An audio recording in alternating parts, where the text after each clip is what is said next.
This dude looks very suspicious. Who's this? Who's this? Who's this? Who's this? Who's this? Who's this? एक सोच अकल से फिसल गई, मुझे याद थी कि बदल गई। मेरी सोच थी कि वो ख्वाब था, मेरी जिंदगी का हिसाब था। मेरी जुस्तजू के बरक्स थी, मेरी मुश्किलों का वो अक्स थी। मुझे याद हो तो वो सोच थी, जो न याद हो तो गुमा होता। मुझे बैठे बैठे गुमा हुआ, गुमा नहीं था, खुदा था वो। मेरी सोच नहीं थी, खुदा था वो खुदा के जिसने जुबान दी, मुझे दिल दिया, मुझे जान दी। वो जुबान जिसे न चला सके, वो दिल जिसे न मना सके, वो जान जिसे न लगा सके।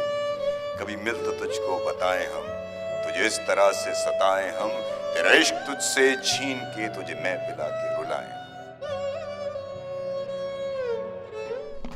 Finally Vivek is inside. कैसा लग रहा है विवेक तुम्हें? अच्छा लग रहा है, पहली बार टेंट में बैठा हूँ। अच्छा, मेरे साथ जो लोग आ रहे हैं सारे पहली बार बैठ रहे हैं। मेरा भी पहली बार ही था किसी मैं टाइम इस जगह पे काफी बार आया हूँ, बट टेंट में पहली बार आया हूँ। स्पेशली अपना घर बना के छोटा सा यहाँ पे रहना अलग फील है। नाइस। तो ये मेरा शायद पहला बाइट होगा और आई गेस हाँ लाइट वहाँ से आ रही है तो मैं बोलता हूँ। कुछ प्लान नहीं है भाई, हम लोग बस चिल करने आए हैं। विवेक को आप जानते हो मेरी पुरानी डॉक्यूमेंट्री से, द अर्बन आर्टिस्ट। ऊपर मैं अभी उसका कार्ड लिंक कर दूंगा।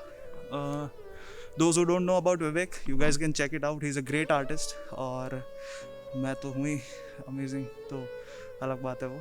बट हाँ, हम क्या करना है, हम कुछ नहीं करना है, हम चिल करना है। मैं हमेशा चिल करने ही आता हूँ। ये आज मेरा ऑफिस से छुट्टी वाला दिन है, तो मैं फिर से एक बार चिल करने आ गया, फिर से मैं टेंट लगाने आ गया, क्योंकि I am very obsessed with the tent and I am very happy about it. I am always happy about it, I will always be happy about it. So yeah that's what it is. And Vivek is going to do some art and मैं बस उसको shoot करने वाला हूँ। यही मैं करने आया हूँ और यही मेरा प्लान था मोस्टली। बाकी तो हम पानी नहीं लाए हैं, हम कुछ भी नहीं लेके आए हैं, हम बस उठ के आ गए हैं। और यहाँ पे पास में एक झील है, उसी का पानी लेके अब विवेक ने जुगाड़ बिठाया है पानी का। तो बस यही है आज का plan. Yup.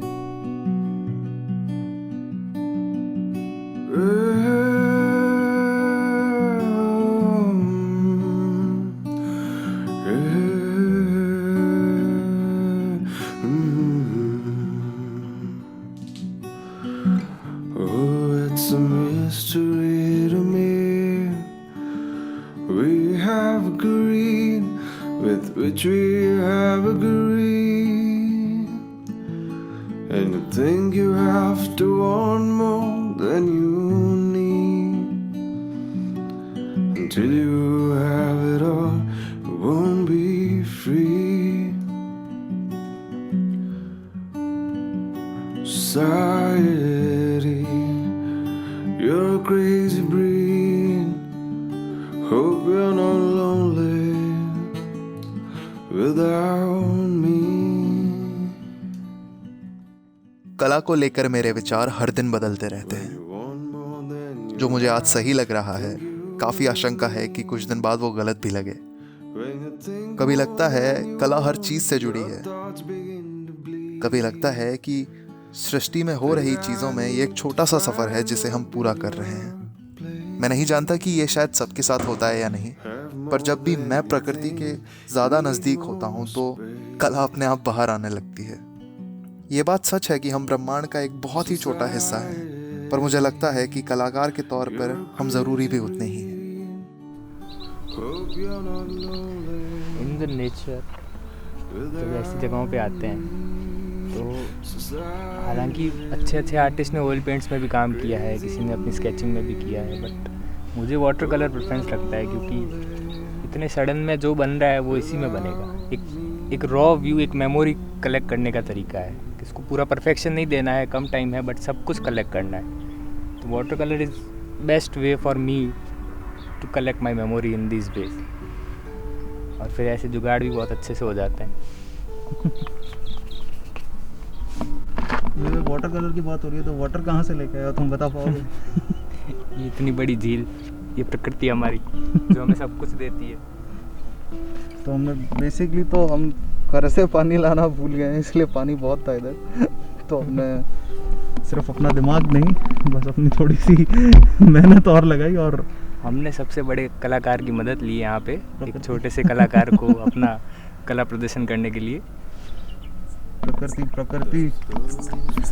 Not the girl, only the nature. मैं और विवेक एक दूसरे को करीबन 9 या 10 साल से जानते हैं, पर सच कहूं तो स्कूल के दिनों में ये वो लड़का था जो अपने हाथ में पेन से टैटू बना के रखता था। हमारे बीच उन दिनों में उतनी बातचीत नहीं होती थी,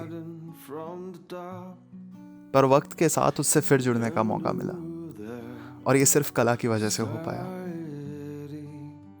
मैं अपने आप को अभी उस काबिल नहीं समझता हूं कि कला के ऊपर बात कर सकूं, पर इतना समझता हूं कि ये अपने आप में एक दुनिया और भाषा है जो मौका देती है अपने जैसों से जुड़ने का।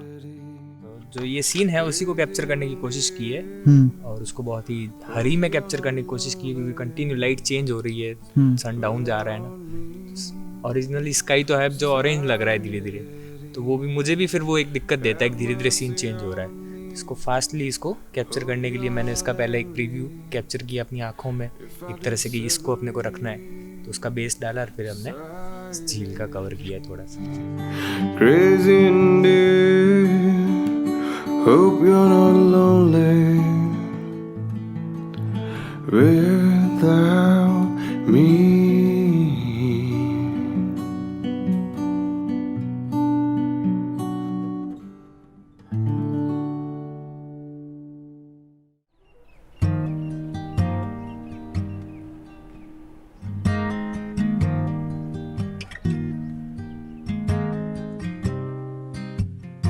पर ये 3 तालाबों को मिला के बनाई गई है झील को। तो सबसे पहले जो ये वाला भाग है वो रामसर था, उसके बाद सेकंड नंबर तालाब था खतरी नाडा, उसके बाद थर्ड एक तालाब था, उसका नाम था नया तालाब। तो तीनों को मिलाकर इस झील को बनाया गया है।